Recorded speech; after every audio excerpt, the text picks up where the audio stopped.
Welcome to Green Building Matters, the original and most popular podcast focused on the green building movement. Your host is Charlie Cicchetti, one of the most credentialed experts in the green building industry and one of the few to be honored as a LEED Fellow. Each week, Charlie welcomes a green building professional from around the globe to share their war stories, career advice, and unique insight into how sustainability is shaping the built environment. So settle in, grab a fresh cup of coffee, and get ready to find out why green building matters. Hi, everyone. Welcome to the next episode of the Green Building Matters podcast. I'm your host, Charlie Cicchetti. I love it. Every week, I get to interview a green building professional somewhere in the world. And today, we're going to Tokyo, Japan. And I've got Hiroki on today, Hiroki Hiramatsu. He is not only a LEED expert, but if you look at his profile, he is into a lot of the great green building programs that all of us get to use on our projects. So, Hiroki, thanks for making time for us today. Oh, yeah, very welcome. My pleasure. Thanks, Charlie. Well, I can't wait to just learn more about you and what's going on in Tokyo and where your team works on projects. But take us back first. Where'd you grow up and where'd you go to school? Okay, I was born in Hamamatsu, city of Hamamatsu in the Shizuoka Prefecture, which is right middle of the Tokyo and Osaka.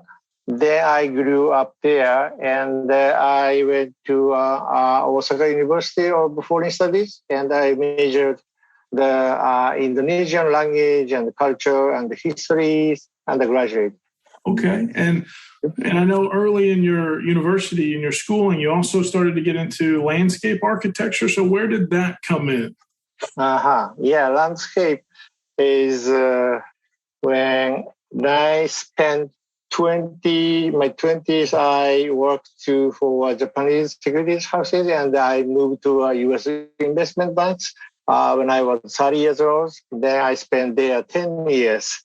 And that when I was 40 years old, I changed my career. And I really wanted to get involved in the landscape and the sustainable development.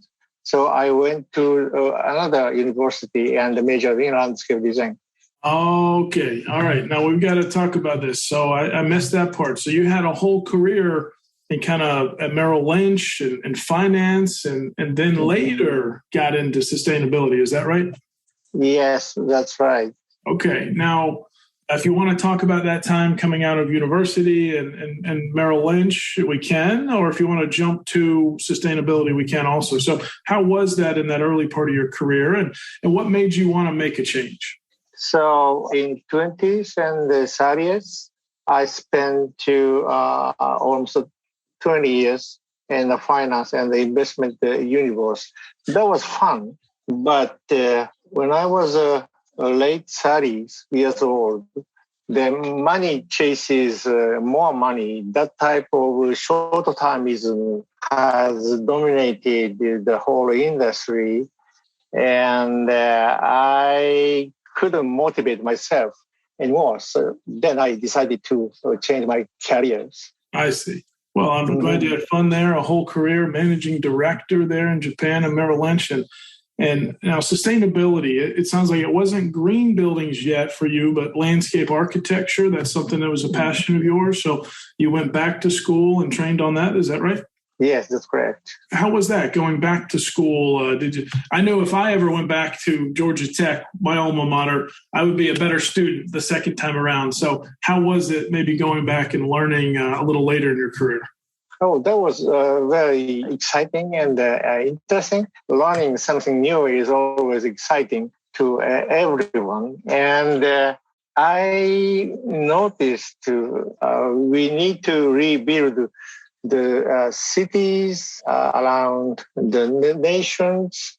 I noticed that automobile dominated the whole street. Then that was, whole street was not walkable. Then we need to change from automobile dominated, city and the streets into the human-centric, streets. Yeah, I know you could see that need for it. Was there anyone else that was influencing you about sustainability? Like, was someone saying, hey, Hiroki, you need to get into this? Like, what kind of conversations were you having at the time?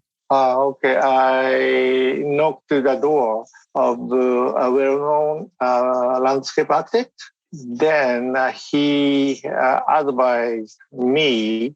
I was fully convinced at that time it was the right time to change my career. The 40 years old, we have a relatively large responsibility at the company, and usually, easy decision is continue that, a job for more, 5 years or 10 years more, then change career. I wasn't, fully convinced when is the right time, but my landscape architect, grew, and the mentor pushed my, the back, and it is right timing to switch your career.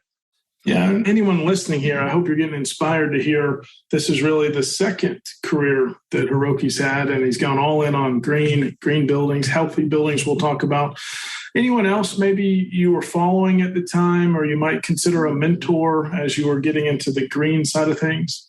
Mm-hmm. Oh, yes. Then I participated in the seminar held in San Jose, and there I met Jim Weiner. He's a LEED fellow, and he was the lecturer at that seminar. Then he has been my mentor for the past 15 years. He's LA-based architect and LEED consultant, but he was my mentor for a long time. It's amazing. And at that time, so I decided to jump into this sustainable development and the green building universe. And I decided to take the exam of LEED AP. But at that time, the exam was not available in Japan, so I had to fly to any city in the States, and I went to the San Francisco. And in that, days, I successfully passed the exam. Then I have a few more available days, and I went to that seminar. So, what a good story. That's so cool. And now there's several LEED APs, of course, in your region, but you were one of the originals there and really have grown that movement. So, okay, so let's connect the dots a little bit on your career path.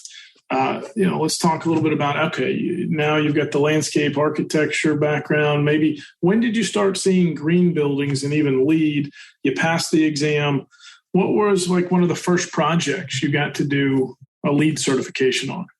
I started my own company in year 2006 after spending a couple of years for my landscape architect, mentor.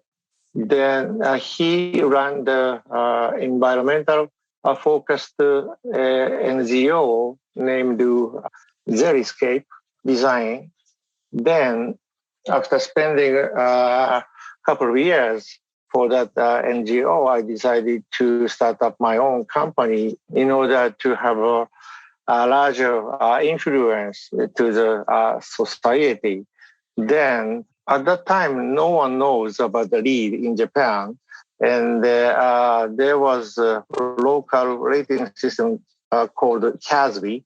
And a few people knew about CASBEE, but no one knew about LEED.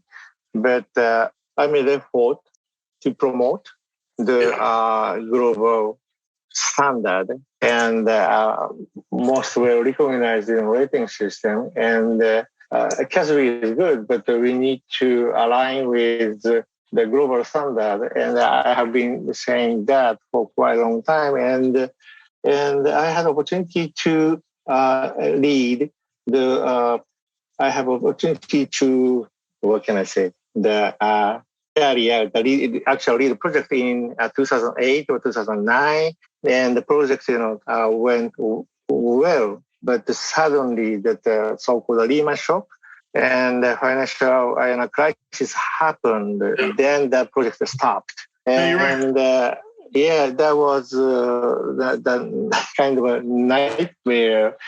Then after that, in a couple of years, whole world economy struggled to get out of that turmoil. Then 2012 or 2013, after the huge earthquake and the tsunami, a tragedy hitting Japan, everybody here started realizing the need to reduce the energy because nuclear power plants were suspended. Then whole country needed to reduce the energy use intensity. So everybody started focusing on that, energy efficiency, and might be a good idea to incorporate the LEED rating system. Then a couple of warehouse logistics, warehouse operators and the shopping mall operators decided to pursue for LEED certification. That was a kind of a start of the LEED project in Japan. That tragedy, those hard times, the crisis was one, the financial crisis, but it sounds like the tsunami, it made everyone realize, no, we've got to build back differently. So a lot of that happened, Hurricane Katrina in New Orleans at the time. When something major happens, how do we do better? How do we build back better?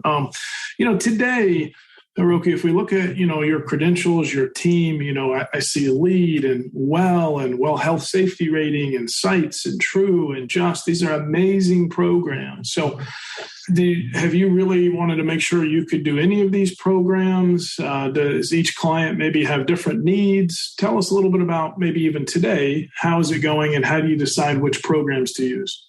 That's a very good question. I'm happy to answer that. Since I started up the new company as a social entrepreneur, we successfully increased our human resources. Now we have more than 40 personnel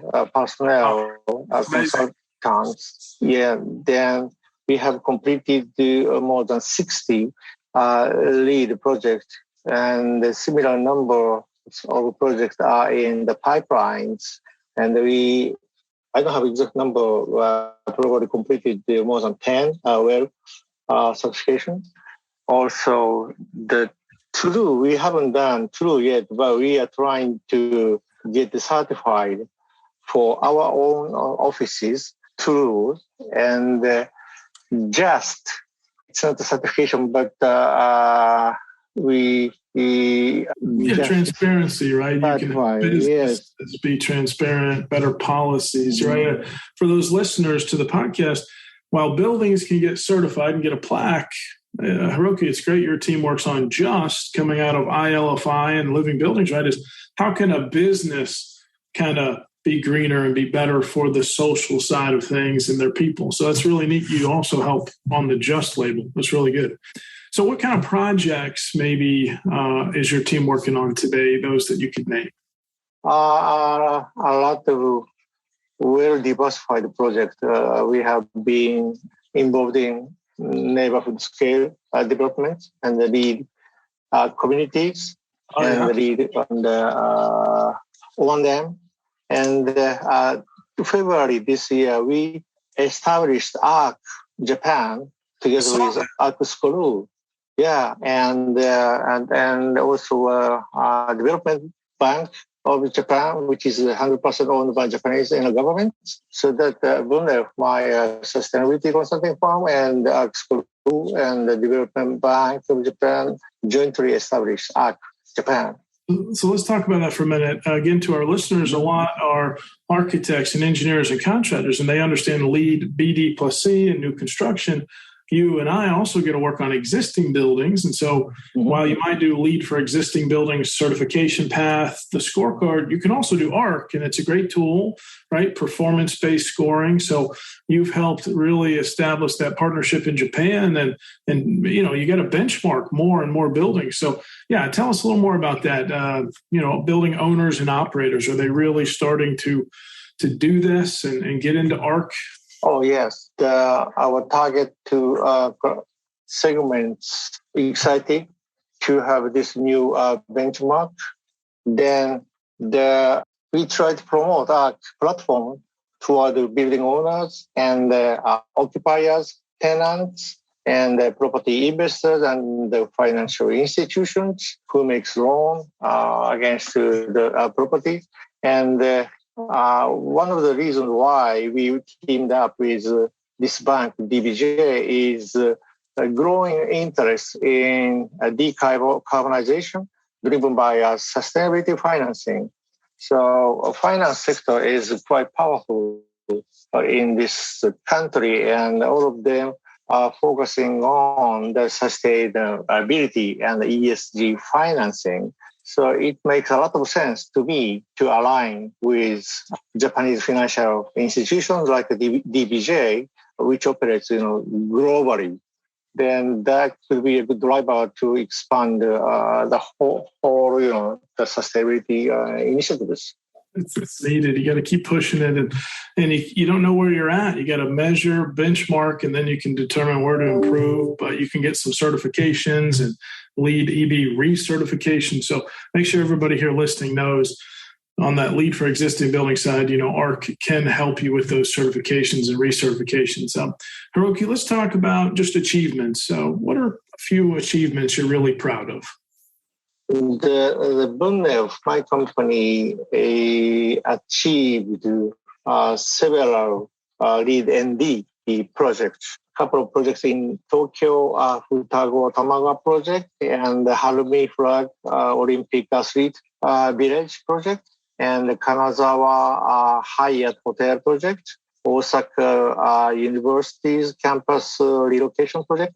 So those LEED ND projects is the first projects which... Yeah, LEED ND, it's the whole infrastructure, right? It's not just one building, it's the whole live, work, play community, right? So it's a big development. You are early in LEED ND, so it sounds like it was a really great project. Yeah. As landscape architect, I have been more interested in the neighborhood scale initiative rather than the single, building initiatives. That is the part of the reason for me to focus on ND. And quite recently, cities and communities is also my favorite rating system. Yeah, those are fantastic, and LEED for cities and communities. And just I love that you're into all these rating systems. And I think the waste side, I think it's coming.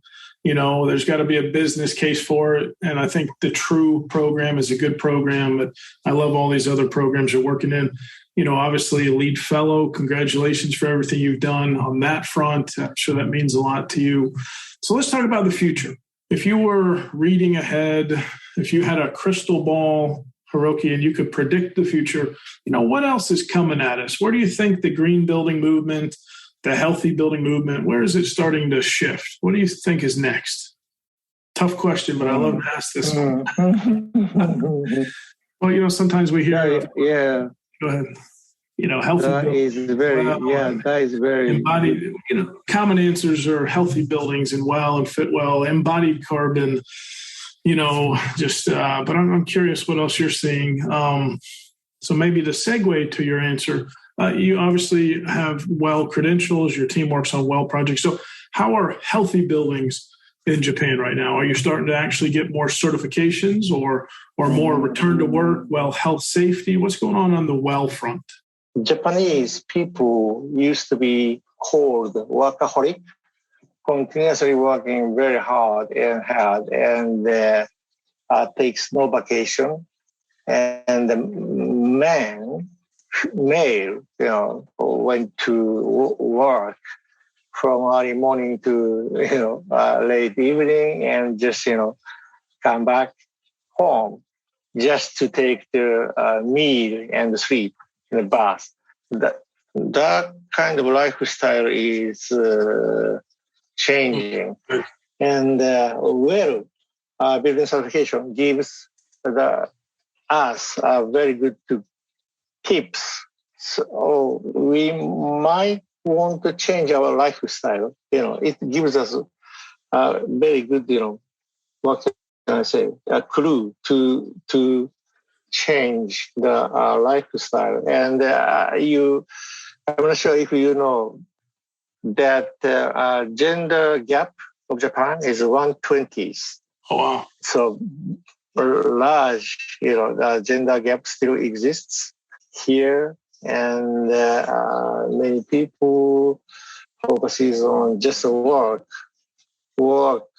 first, lifestyle. But the whole situation started, changing, I think, and the LEED gives us very good, the guidance to change our old fashions, business as usual, economy style, and the building, design rule to the sustainable one. And the WELL gives us the same kind of, guidance to change and transform our old fashioned, lifestyle. Then, as I mentioned earlier, still automobile dominates this country's, street. But those rating system, because of those rating system, we just, noticed so the whole infrastructure needs to be, recreated. So what I'm hearing, we have ESG, right? And I want all of our podcast listeners to really know that, the S, the social side of it, it's a little harder to measure. It's more leading indicators. Like we think as a company, we're doing the right things. As a real estate company, maybe what I'm hearing is it sounds like, obviously the Japanese culture is known for hard work and innovation, and you really want to focus on quality of life. It sounds like LEED is helping right, on some policies, or it's definitely a great program. So I'm really happy to hear that.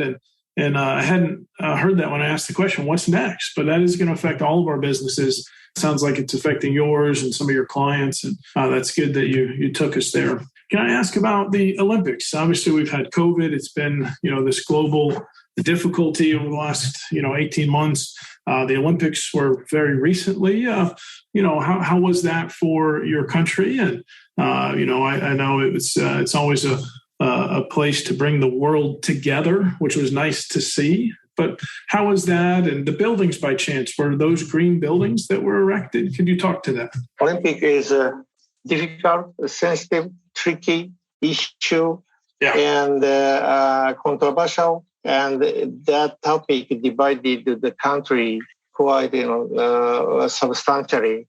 The COVID-19 infections rate was up quite dramatically, and Olympic was just over. And it was good to see the games on the TV, but a lot of people were coming, and the infection rate was actually up, unfortunately. Yeah, thank you for answering the question. When we were looking in and watching, I wasn't sure, but I know the Olympics, to come to any city in the world, it's a lot. It's a big investment, and it's complicated. But I'm glad that Tokyo hosted. It seemed like a great games, and hopefully everyone can, we can get past this together. I know we will. Let's talk more about you, Hiroki. What do you think is your specialty or your gift? I think I have a very unique and a good combination of job careers. Almost 20 years in investment and financial industries, and almost 18 years in green buildings and landscapes. It gave me a great knowledge base, diversified expertise, and human network amongst both universities. I had imagined at all when I left the U.S. investment bank 18 years ago that I would have this great opportunity to connect the green building and the ESG investment in this way, which is never better. That's good. I really like that. Thank you. It's just so fascinating. You're two different careers, and you've done well at each of them. So let's talk about good habits or routines. Do you have any good habits you could share? Whenever I have some options available, I try to take the tough one. Then I try to look for the longer term objectives. Take the tougher path. That's good. And do you do that because you'll grow from it? It's a challenge. You don't mind a challenge. Why take the tougher option? Yeah. And I really liked words of this is the father of landscape architects, the designer of Frederick Law Olmsted, saying, he said, I have all my life been considering distant effects and always sacrificing immediate success and applause to that of the future. I really like these words. Then try to do the same thing. That's good. Thank you. Well, next, let's talk about what we call the bucket list. Are there one or two things you could share? Any adventure or travel or anything that you still want to do? What are one or two things maybe on your bucket list? Okay, I just opened up satellite office. I'm here now, and that is near my hometown, which is surrounded by the lake, the oceans, and the mountains. And I just bought orange orchard near that satellite office. Then I'd like to transform this mediocre rural area into the most sustainable town in Japan. Wow. I love that. That's exciting. Just the heritage there. It sounds like a beautiful place. What was the name of the town one more time? It's city of Kosai. Okay. And the name of the lake is Hamanako. Oh, I'm going to look it up. That just sounds amazing. Yeah. Well, I'm glad you're there. Let's talk about books. Is there a book you'd recommend to our podcast listeners? Once again, the biography of Frederick Law Olmsted's book. The name of the book is Clearing in the Distance. That is the name of the book. And I bought this book almost 18 years ago when I just changed my job, career. I traveled a lot in the U.S. cities. And I happened to have this book, which is very, very good. I loved it. And I decided to, translate it into Japanese. And I spent a lot of time. But at last, maybe next couple of months, I will be successfully publishing the translation in this country. Oh, wow. That's exciting. So thank you for these recommendations. We'll put a link in the show notes, and then we'll track some of the other work you have coming up. Well, Hiroki, two final questions. I really enjoyed our conversation today. One is there any career advice you wish you'd have known a little earlier? That is a good question, but I should have gone to the States or Europe and studied abroad. Okay. I actually didn't, do that. The financial constraint didn't allow me to do that. But if I could have that kind of opportunity, I definitely should have, So study abroad, maybe even right. in the U.S. Yeah, good. Right. At a younger, when I was much younger than, late 20s. Sure, that's good advice. Well, then my last question is, okay, let's say someone's listening to this podcast right now and they're getting really excited. They're just now getting into the green building movement. Maybe they're recently out of college, or maybe they're like you. And after 20 years and doing success in one career, they're like, you know what, I really want to also do this. What words of encouragement do you have if they're just now jumping into green buildings? Once again, when I was 40 years old, I changed my job career thanks to my mentor, landscape architect, the instruction. But I saw great arbitrage opportunity in this new segment of the business. in Japan, there is a lot of room to improve our landscape and also sustainability and the green buildings. And I like the word. This is financial related words, but buy the rumor, sell the fact is the word I like it. When things are not sure and still there is a lot of uncertainties, people tend to hesitate to jump in. But if you have your own convincing factor, don't afraid and just take it.